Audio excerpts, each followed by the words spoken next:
100 ఎకరాల జమీన్కు ఓనర్లు ఆ దంపతులు. పిలిస్తే పరిగెత్తుకొచ్చే 10 మంది నౌకర్లు. ఎప్పుడు జనంతో ఇల్లంతా పండుగ వాతావరణం.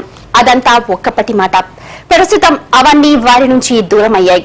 కూటి కోసం కోటి తిప్పలు పడాల్సిన పరిస్థితి. తలుచుకుంటే మళ్లీ కోటీశ్వరులయ్యే అవకాశమున్నా ఆ పని చేయటం లేదు. జనం కోసం ఆ దంపతులు చేసిన త్యాగం గురించి తెలిసిన వారు ఆశ్చర్యపోతున్నారు. ఈ గుడిసెలో ఉంటున్న వృద్ధ దంపతుల్ని చూడండి. ఎక్కడి నుంచి ఎలాంటి దుర్వార్త వినాల్సి వస్తుందోనని బిక్కుబిక్కుమంటూ బతికీడుస్తున్నారు. మంచి చెడు చెప్పుకుందామన్నా వినేవారు కూడా ఎవరూ లేరు. రామస్వామి దంపతుల సొంత గ్రామం వరంగల్ జిల్లా గూడూరు మండలం బుధరావుపేట. వీరికి 100 ఎకరాల పొలం ఉండేది. 10 మంది జీతగాళ్లతో ఇల్లు ఎప్పుడూ కళకళలాడుతూ ఉండేది. వీరికి 3 కూతుళ్లు, 2 కొడుకులు. కొడుకుల్లో పెద్దవాడు కుమారస్వామి. డిగ్రీ పూర్తయిన తర్వాత కుమారస్వామి ఉద్యమ బాట పట్టాడు. అప్పటి పీపుల్స్ వార్లో పెద్ద నాయకుడిగా ఎదిగాడు. పార్టీలో ఆనంద్గా వ్యవహరించేవాడు. దొరల పెత్తనాన్ని ఎండగట్టిన ఆనంద్ వేలాది ఎకరాల భూముల్ని పేదలకు పంచాడు. ఈ క్రమంలోనే తనకున్న 100 ఎకరాల భూమిని కూడా దానం చేశాడు. కొడుకు కుమారస్వామి ఆశయాన్ని తండ్రి రామస్వామి కాదనలేకపోయాడు. 1999లో జరిగిన ఓ ఎన్కౌంటర్ లో ఆనంద్ చనిపోయాడు.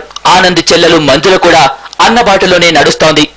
మంజుల అలియాస్ నిర్మలక్క ఛత్తీస్గఢ్ లోని బస్తర్, జగదల్పూర్, దంతెవాడ, బీజూపూర్ జిల్లాల మావోయిస్టు పార్టీ కార్యకలాపాలను చూస్తోంది. మిగతా పిల్లలందరికీ పెళ్లిళ్లు చేసిన రామస్వామి దంపతులు ఆ గ్రామంలో ఉండలేకపోయారు.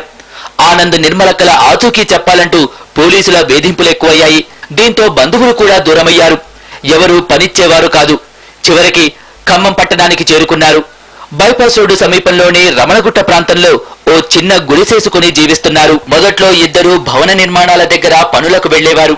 అయితే రామస్వామి ఓసారి బిల్డింగ్ మీద నుంచి కింద పడటంతో తీవ్రంగా గాయపడ్డాడు. దీంతో ఆ పని కూడా మానేశారు. ప్రస్తుతం గేదెలు కొనుక్కొని బతుకుతున్నారు. తమ కొడుకు కూతురు ఆశయాల్ని గౌరవిస్తామని రామస్వామి దంపతులు అంటున్నారు. వ్యాధులను ఆయన చేసిండు, అయిపోయింది. ఆయన సమాజం చేసుకున్నాడు. ఇంకా వరుస భగవంతుడు రాసిండు. అందరికి అన్నం పెట్టిండు, ఊళ్ళు కట్టించిండు, అవి చేసిండు, ఇవి చేసిండు. వాడిని దోయి వేయించిండు. ఇంటనే ఎవడు మంచి చేస్తుండు, ఎవడు ఉంటాడు. అడవిలన్నీ కొట్టించిండు, ఊళ్ళు కట్టించాడు. అంతా ఏం చెప్తే ఉందండి. అటువంటి పరిస్థితి రాకూడదు. పిల్లల సిద్ధాంతాలకు కట్టుబడి రామస్వామి దంపతులు జీవిస్తున్నారని స్థానికులు అంటున్నారు. ప్రభుత్వం వీరికి సాయం చేసి ఆదుకోవాలని పౌర హక్కుల సంఘ నేతలంటున్నారు. ముసలమ్మ ముసలయ్య ఇద్దరే ఒకరు బరిగొడ్లు కాసుకొని పాలు అమ్ముకొని బతుకుతున్నారు. దీనికి దెబ్బదానికి ఆస్తి ఏం లేదు. కొడుకును కాల్చి చంపారు. బిడ్డ అవుతుంది, బిడ్డ ఎడిపోయిందో తెలియదు. ఇది పరిస్థితి. మరి ఇంకా వాళ్ళకి గవర్నమెంట్ ఏదైనా సహాయం చేస్తే ఎప్పటికైనా గవర్నమెంట్ మర్చిపోకుండా వారిని దృష్టి ఉంచుకొని గవర్నమెంట్ తగినంత సహాయం చేయాలని నేను మనవి చేస్తున్నాను.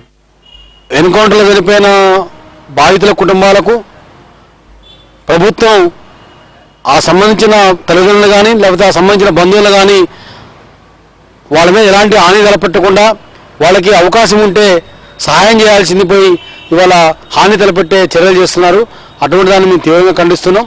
తాము ఎలాగోలా బతుకుతున్నామని, అయితే తమ కూతురు మంజుల గురించి ఎప్పుడు ఏ వార్త వినాల్సి వస్తుందోనని భయపడుతున్నామని వీరంటున్నారు.